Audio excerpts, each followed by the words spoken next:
Walking Dead, Daryl Dixon, The Book of Carol.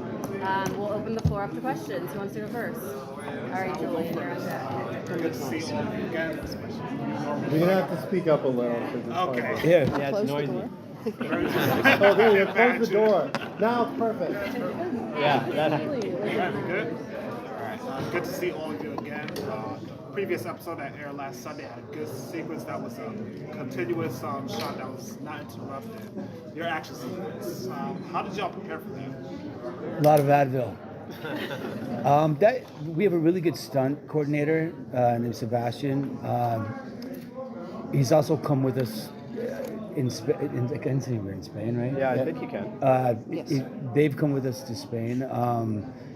It's a lot of math. I think I clocked a guy in the head with that axe a couple times. Was it an axe? No, it was like a fishing hook or something. But we rehearse it. They sort of do a test, and David approves it, and we sort of get it down to a science where we try not to hurt each other.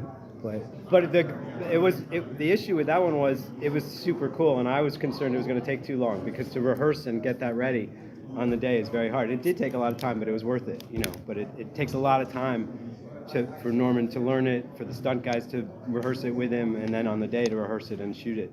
Once you get it, it doesn't take so much. Once you start shooting it, it doesn't take as much time, but getting ready for that takes a lot of time. Yeah, and a very enthusiastic stunt team. They're really They're happy great. to be there, and they really work really hard. Yeah. Thank you. Talk a little bit about how Carol has changed since season 11 of The Walking Dead until you see her now. Oh boy, well, I think I wouldn't say a whole lot has changed. I think that she is just on a new mission, and we are getting to see a little more in her bag of tricks. I don't think she's ever been pushed this far as when she lost Sophia, as to when her best friend didn't return. So yeah, it's really fun to play and great to explore this part of Carol. Yeah, thank you. The two of you individually have started more episodes of Walking Dead than any of the other actors. Really? Yeah, I did the math the other day. I didn't know that. Yeah. I did not know that either. I like Wow. 50 episodes each, actually. That's why it's still going. Yeah, I think so too. Is there anything about the characters that still surprises you, or about filming the show that still surprises you? I feel like I'm surprised all the time. That I look around, like we're in Spain right now, we're shooting. I look around and I'm just surprised that we're still at it and it's still interesting, and I still enjoy working with him. And I hope he still enjoys working with me. And the material is fresh, and we're still learning about these characters, and they're still interesting to me. I love Carol, and I do love getting to know her better and exploring her emotions, her pragmatism, the things that she's capable of, not capable of, and playing with him. It's really fun.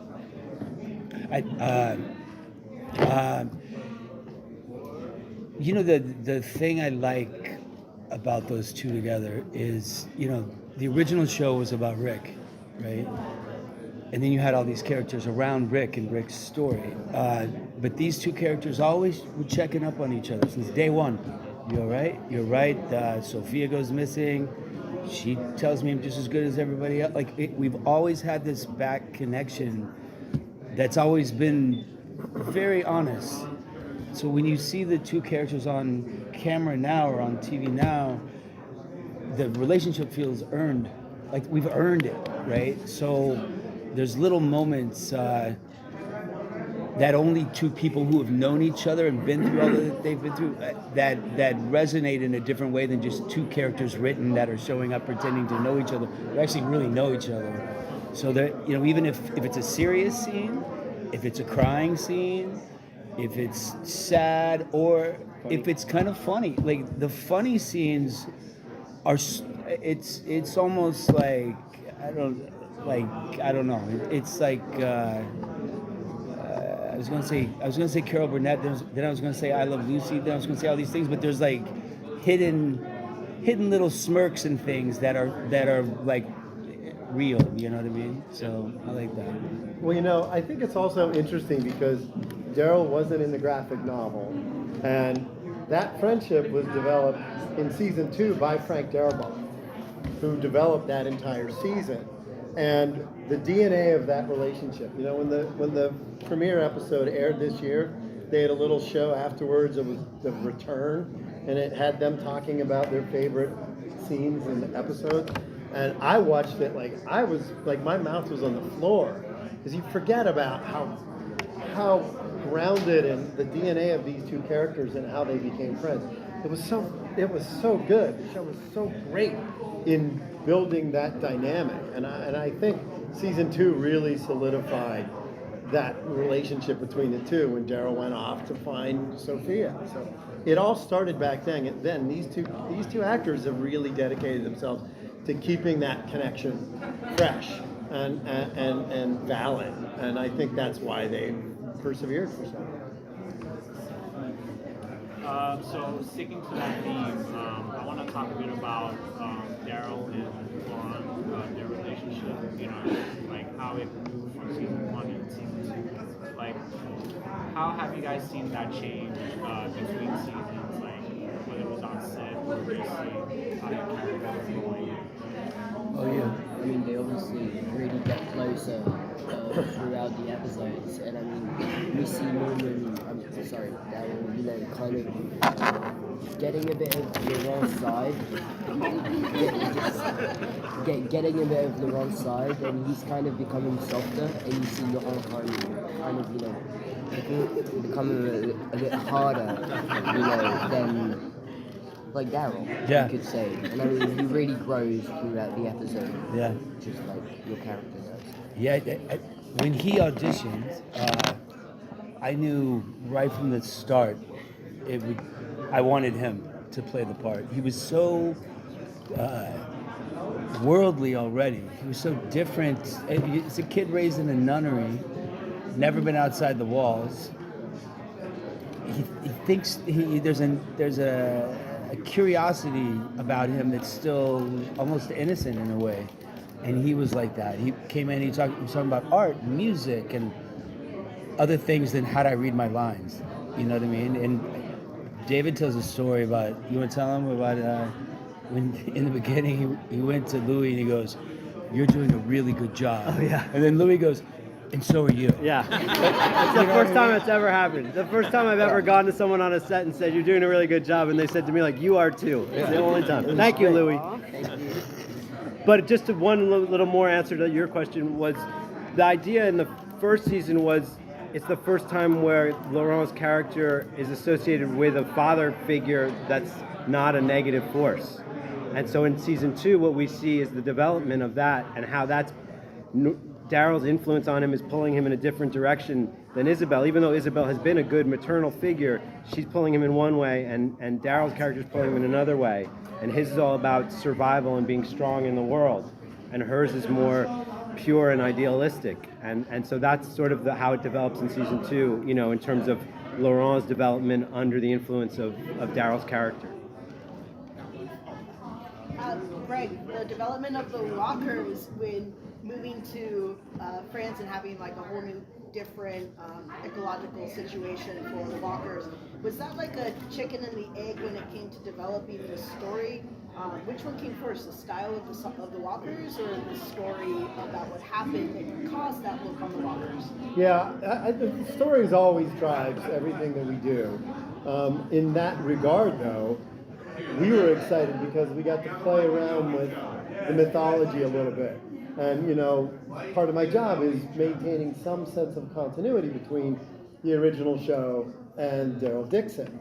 But when it came to they're creating this serum that they're going to inject into these walkers and that's going to turn them into weapons. That was exciting. I remember David and I in the original season talking about that. And we were like, they should have tranquilizer darts and they should shoot them instantly. And then that was kind of fun, just sort of going with it. and having a chance to really play into the scene in the arena with Daryl in the end of last season was a lot of fun, because all of a sudden you figure Daryl spent 12 years fighting walkers, and now there's a new threat, and he doesn't instantly know how to kill them. And that was really the thing from the beginning that Greg and I were talking about from the beginning, was how to make the walkers scary, because people have lived with walkers in our world for 12 years or whatever it is, and they've learned how to deal with them to some extent. They're still scary, but they've learned how to manage them. So how could we create walkers that still abided by the rules of the universe, but were scary, and which Daryl specifically didn't know how to, he's not a superhero. He doesn't know just like boom, so it started with the burners, and then there were two ways in which we did it. One was the burners, which you see right at the beginning of the first episode of the show. He gets burned and he doesn't know what the hell that is and how that happened and how to manage that. And then the other thing was what Greg was just talking about, the sort of amped up walkers, that are sort of human experiments.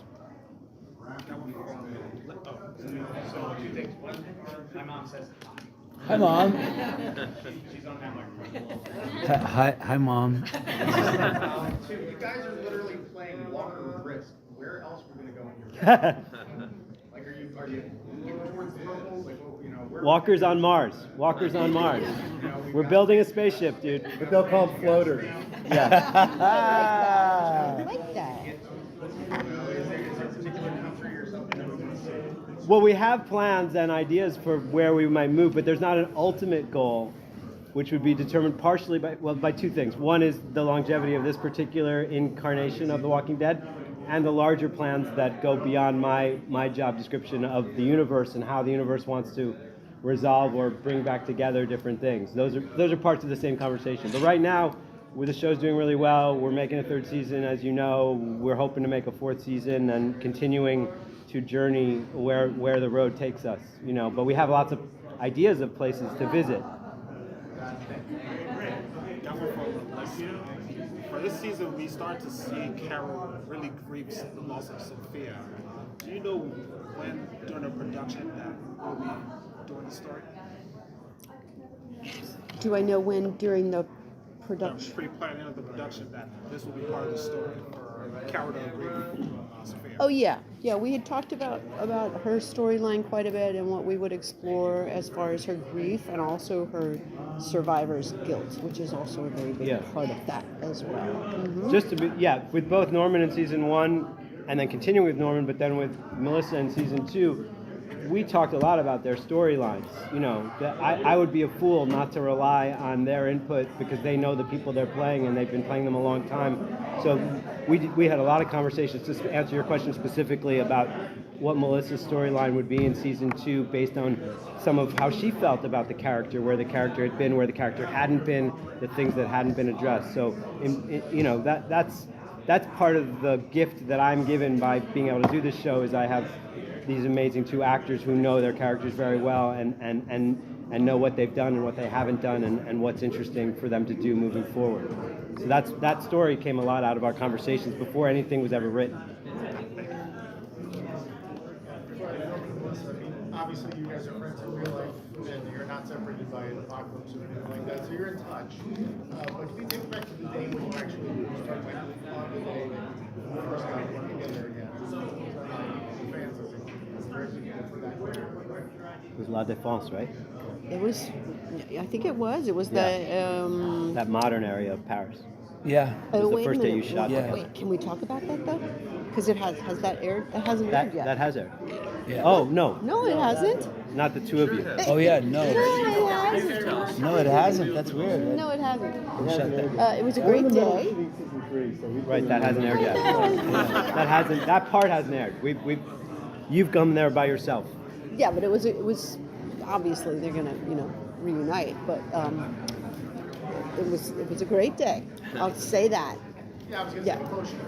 You're not in the plot specific. It felt good to have It Melissa did. back. Yeah. It was nice, familiar, and like. And, oh, here we but are it was again. also right out in the open, and so there became a large crowd. It was in Paris, in the middle of Paris. In the middle of, So we basically hid her until that moment, and then everybody with an iPhone showed up that day. You know? And what's kind of cool is that it sort of was the perfect version of this show, because it was in some ways a classic Walking Dead scene, which is the two of them sort of walking through an abandoned landscape with their weapons, sort of going on a mission.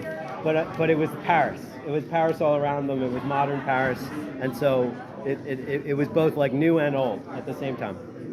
And it created a lot for the CGI to have to erase. Yeah, it's a big VFX shot. Oh yeah, sorry. See you soon. Louis, for you coming onto the show and getting to see all of the special effects and how the gore kind of gets made on set, was there something special or fun and interesting that came up for you as you were filming? I think I remember one day, it wasn't about, I think it was about the original Walking Dead, and Greg showed me a shot that was made with Michonne, and she was on a horse riding it, and she had to cut the head of a walker, and he was showing me how it was before it was edited, and it was just like a blade without, it was just green on it, and I didn't quite get that. I thought it was really with a real blade, and they would just make something up so it would look real, right? But actually it's all CGI, and then he showed me like all the blood going everywhere, and I was like, I was amazed kind of. But that's the fun part of like moving to France and getting a chance to share what we do. And we've been doing it in Georgia for 12 years, so to take it to another country where people really responded to the show very well, you know, France and Spain and in Europe. So they already knew everything about the show. But like the first time we went on set with zombies, the crew applauded. They stopped what they were doing and clapped. And we're like, this is great. Like in Georgia, they're like, yeah, zombies, fuck, we've been saying, oh yeah, that's Joe, that's George, that's whatever. But then we got to Spain again, and people were so excited to see up close, and they would stand there and they'd touch the faces and look at them. Yeah. And then, you know, the funny thing for me always is, they all know the actor, like they all know Norman, but they're in makeup and they'll go up to say hello, and he's like, hi. He has no idea who they are, but they have conversations. Like, you've killed me 35 times. Yeah. Like, sorry. Yeah. People feel like, oh, you just killed me 70 times in the previous season. But no two walkers are ever alike. You know what I mean? So you can't tell who's who.